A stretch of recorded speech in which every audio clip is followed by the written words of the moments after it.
how you hope to use the Prison Senior Fellowship, what you hope to accomplish. And because I haven't prepped you with these questions, even though he goes on the fly, I'm going to give you a minute to think about it. While I say that, Maurice Mitchell is the head of Working Families Party and Working Families Organization, but he spent over a decade building Black Lives Matter and Movement for Black Lives, and in that role, needed to be invisible for his own safety. He spent over a decade trying to not exist, in the public eye for his own protection. And now he's the head of Working Families Party, which is amazing, and his vision incredible. But now he has to have a public presence, and so this is a challenge. And you're just getting started at prison. You've published a couple of pieces which are amazing, so please go back and look for those and look out for more. But how do you want to use the fellowship? What issues, what stories do you want to be telling? Yeah. First of all, hey everybody. Good morning.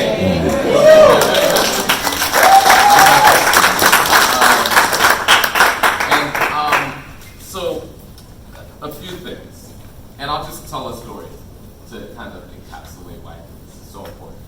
So I started with Working Families almost a year from now. I started August 1st last year, right? And I've been working on 30-minute to hour intervals every hour, every single day since then, right? And I took a little break during the winter. I spent time with my folks who are news junkies, right?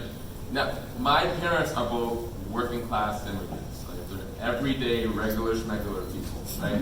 And so I was watching them watching the television, and I was it just something didn't strike right in my heart. There was I was watching them watch a bunch of elite opinion makers talk to one another, right? And I thought, man, we are the majority, everyday people, we're the vast majority of the population of the world. Why is it that when we interact with media, we're always watching these rarefied elite people talk to each other? Where do we get to reflect our stories, right? How are we telling our stories and having that reflected to us? My assumption is that would be much more interesting and informative than hearing elites opine about what they think we're doing, right? We could just say what we're doing, right? And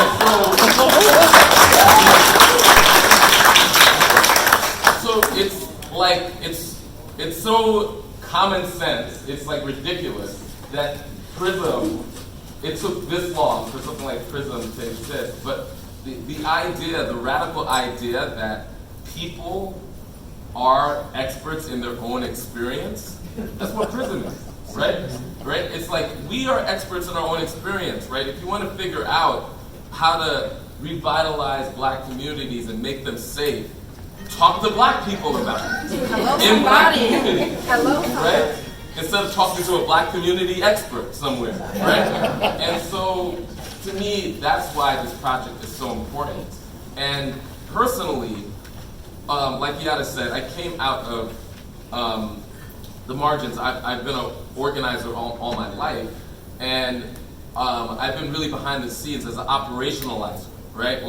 I describe you remember the component systems back in the day, yeah. Right? You had a tape cassette and a VHS and a whatever, right? And so, but behind that, there's all of these things you have to plug in. So that's been my job in social movements for 20 years. I'm behind, I'm hey, do you see anything? Do you hear anything? Right? And now I'm finally getting from behind the component system and presenting myself as a public movement leader. And so Prism is providing a venue outside of the sort of the elite venues where I could directly communicate with a real community on the front lines. And that's why it's so important. Yeah. If Prism, if we could shift one driving narrative in this country, one meta-narrative, one false narrative, yeah. What do you hope we could do? What's that narrative that you hope we could shift? Man, I think the thing that I think is actually really important is that these narratives carry with them all types of political interests, right? So Marcos was talking about And give it up for Marcos, by the way.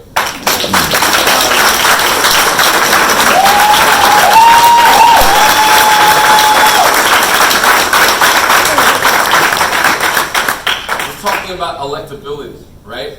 And so there's all in that one word is sort of sandwiched in that word are all of these biases, right? And all of these political interests, right?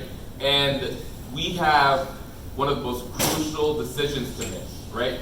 It's like our country is choosing to either go further towards neo-fascism, right?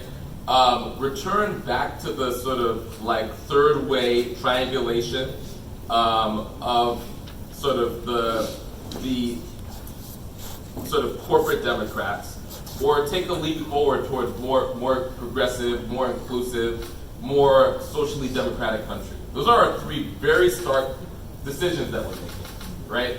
And the intervention I think we need to make is around this question of electability, or what it takes to actually beat an ascendant white Christian identity movement that Trump rode to the White House, right? My instinct, as well as the data, right? Because I would say that I haven't seen any data that suggests that, because there's like 15% of people who aren't either like Democrats or Republicans, they're often called centrists, right? In order to be a centrist, you need to have a pretty nuanced ideological understanding of the left and the right to choose to, for some reason, become equidistant between them, right? That's not what's happening with those folks. These are everyday folks who are just trying to get through their day and who have some like ideologically discordant views, right? They believe some really liberal things and some kind of conservative things. And the thing that helps people cohere a political identity is organizing, right? And the way that you organize people is by presenting a dramatic, positive vision for their future and working hand in hand with them to build it.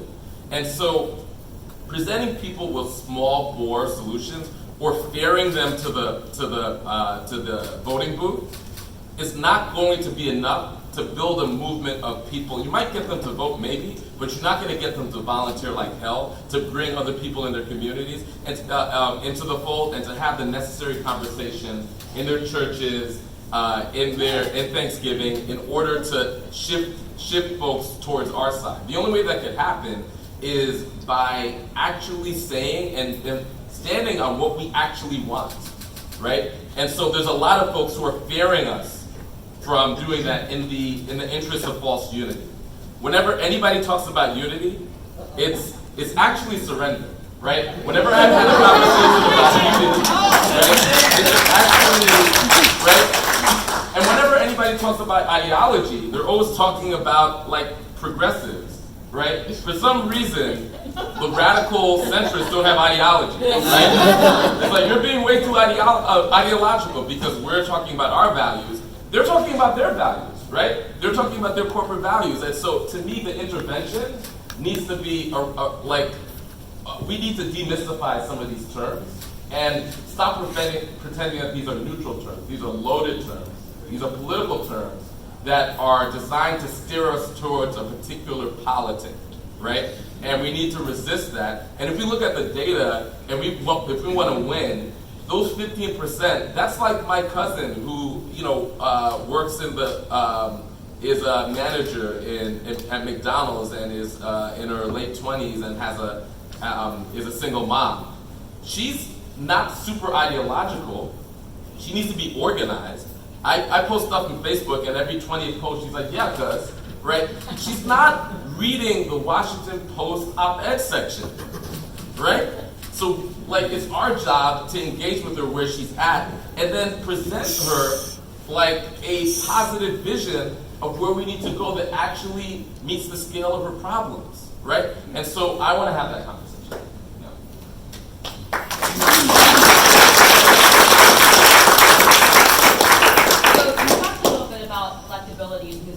Yep. We know that now that we have evidence that women and people of color are just as electable as white men, if not more. Yep. Who should we be looking at? I mean, I know you are just elevating some amazing folks, Yep. Who should we be paying attention to? Oh man, I mean, there's so many candidates all over the country. We have two amazing working families candidates running in the Philly City Council race this November. I'll make sure everybody gets information about them, right? Like, they're mind blown. They're why politics exists, right? And honestly, there's like dozens and dozens of more people just like that who haven't broken through, right? In fact, over the past, November happened, but between now and November, through Working Families Party, we've elected majorities. We actually swept Morgantown, Virginia, not Williamsburg or Berkeley. We swept the Morgantown, Virginia City Council, right? We swept the Milwaukee School Board. We beat a opponent that was corporate, that had $500,000 in corporate money, with a queer Latina activist named amazing in Denver City Council, named Candy Sidibaka, right? And then in Queens, we're still counting paper, but in Queens, we defeated the machine with a queer Latina public defender running on the decriminalization of sex work. People thought we were nuts. They were like, what are you doing? You're crazy people. And we beat the machine, and we'll see, we're counting, like, it's literally down to every single vote at this point. But the point I'm making is that and I've done like more than 110 trips around the country since I started.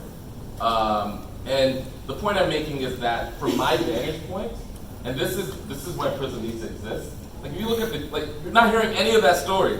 What I said was probably news to many of you, right? Can't. So that is not breaking through in mass media. But if we were to know that as a progressive community, that would fuel us and fuel our organizing. Yes. Right?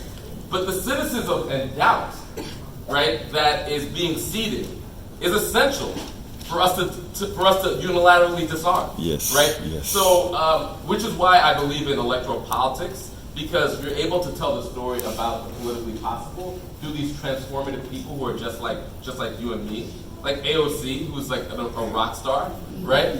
These stories are so critical because through them they give us permission to do the organizing, right? So yeah. Yeah. Before I open it up and ask more folks to come up for questions too, one more thing. I mean, you're going around the country. It sounds like Working Families is moving from an old model to a new model. That's right. You want to talk to us a little bit about what you're doing? Yeah, great, thank you.